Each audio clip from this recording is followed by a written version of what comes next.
So in this video, I'm going to show you the 4 knots that I believe are all you need for carp angling. Yes, there are different knots, but essentially they'll all do the same thing. And as long as you're using strong and reliable components, you use these 4 knots, it'll literally do everything for you in carp fishing that you need to catch anywhere in the world. So the first one is a Grinner knot.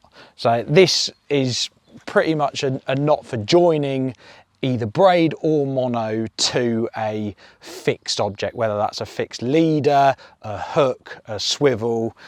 So in this instance, I've got a length of leader material, and then if we imagine that this is my main line, so this is coming down from my rod, and I'm going to attach the submerged leader with a Grinner knot to the main line. So got the loop in the leader, I'm going to pass the line through there and then bring it back level with the main line.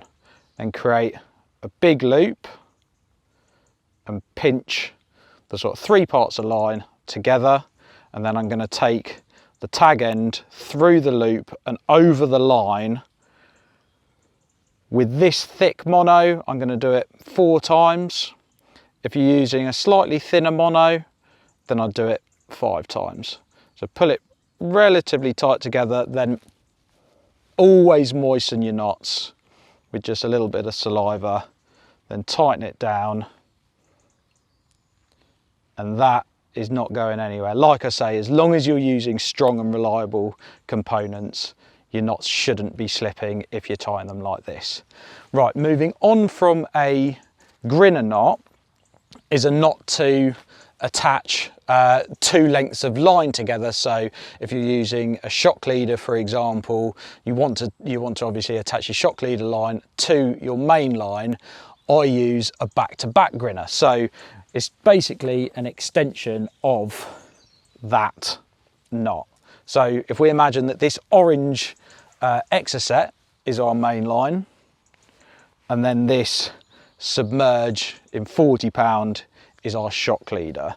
Now this is what I use as shock leader for a lot of the time, and then this knot also is good for either mono to braid, braid to mono, braid to braid and mono to mono. So any of those options you can use this knot on. Some of the other knots out there are slightly more specific for either attaching mono to braid or any of those permutations. This does everything.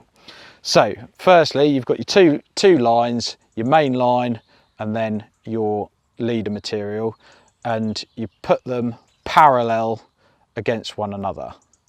And then I'll tend to start with the leader. So I've got my braid here, again, big loop, pinching the 3 parts together and through the loop with the tag end. I'm going to do it 4 times with the thicker material, and then again, a little bit of saliva, tighten it down, but don't really send it home at this point, just tighten it down slightly.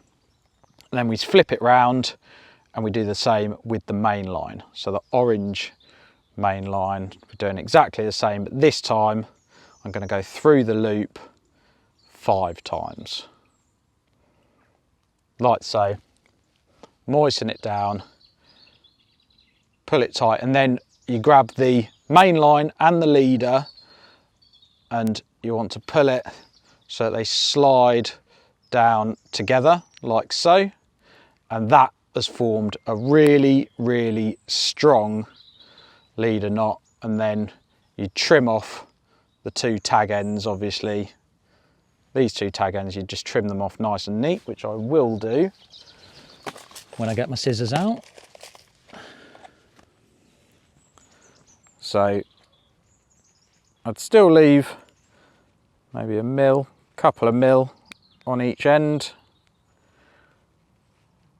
and that is a really neat leader knot. And you could do much more fancy knots than those, but that is very, very easy to tie, and you can get it right more times than what you can get it wrong. Very, very strong and very, very versatile. So then next up, probably the most important knot for carp fishing in general is the knotless knot. This is the basis of all carp fishing, and if you're new to carp fishing, or you're just starting out and maybe you're using ready tied rigs, etc., learning how to tie this knot is really, really important. So I'm going to take a hook link material. So this is just Camotex soft. You need it cut off. You can't have it attached to the spool to complete the knot. And then we'll just strip a bit back. I'm just going to tie a normal hair rig. I'll put a quick loop in this end. I'll show you how to do a loop knot after this, but just so we've got our hair rig, just do a quick loop in the end. And then I'll take a hook. I'll just take a nice big hook for demonstration purposes. That's not a big hook. That one's a big hook. This is a super wide gape in the outturned eye version. So to start with, you'll pass the sort of front end of your hook length material through the back of the eye. So pass it through like that, pull it down, and then at this point you're going to set the length of your hair. So you can either do it with a bait on or without, but for example, if I'm using a 15mm bait, I'd maybe have it at that sort of length. But basically this will show you, once you learn this knot and you've got it, this can tie pretty much every type of hair rig that you can use, and you can tie it in so many different ways that once you've learnt this, it'll unlock pretty much all of the rigs that are out there. So set the length of the hair, pinch it all together on the hook, and then you're going to whip around the hook and down towards the bend of the hook. So you can do this, I'd say a minimum of 5 times, yeah, and you can go down as far as you like, but I've gone round about 7 times, and then I'm just passing the tag end back through the back of the eye. So that's very important. You don't want to come through underneath and go through the front of the eye, because then the hook will not catch a hold efficiently in the fish's mouth. It's really important that you do not go through the front of the hook, and you go through the back of the hook like that, the back of the eye. And then it's important that you keep everything pinched down, so you pinch on the knot. If you're not pinching on the knot, everything's going to unravel. So you want to pinch down, and where that's all whipped around the hook, and just tighten it down like that, and there you've got a hair rig, and that is the basis for all carp fishing rigs. And yeah, when that was invented, carp fishing changed forevermore.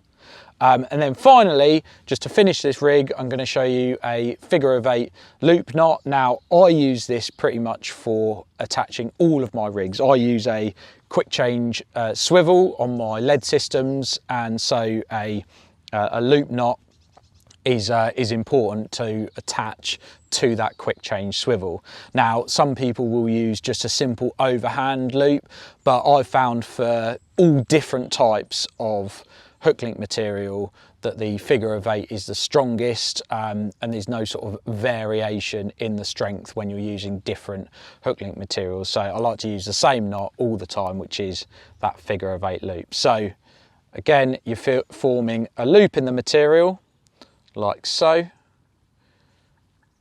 So it's looped over, you've got the 2 sections just pinched down there, and then you're going to form another loop like so, and then with that loop I'm just going to twist it away from myself. So I'm going to pinch the top of the loop like that and twist it away from me, and then with this loop here I'm going to poke it through the back of that loop like so, and you'll know you've got it right when you see that figure of 8. If you can't see that figure of 8 at this point, then you've done it wrong and you need to start again. Again, just wet it down, and I'm just going to nick it together like so. I've got a little multi-tool to help tension it down, and that's it. Trim off the tag end, and that is a basic hair rig that I can then attach a anti-tangle sleeve to. That's just an anti-tangle sleeve, and this will help me secure it to the quick change swivel. So that's just going on, it's gone onto a baiting needle there, hooking the baiting needle onto the loop. That goes onto the rig material, and then if I can remember where I've put down the lead system. So I've got the quick change swivel out the end of the leg clip, and that is just going to attach to the loop, slide down the anti-tangle sleeve, and there you go. That's all you need. That is 4 knots, the only 4 knots that you're ever going to need for carp fishing.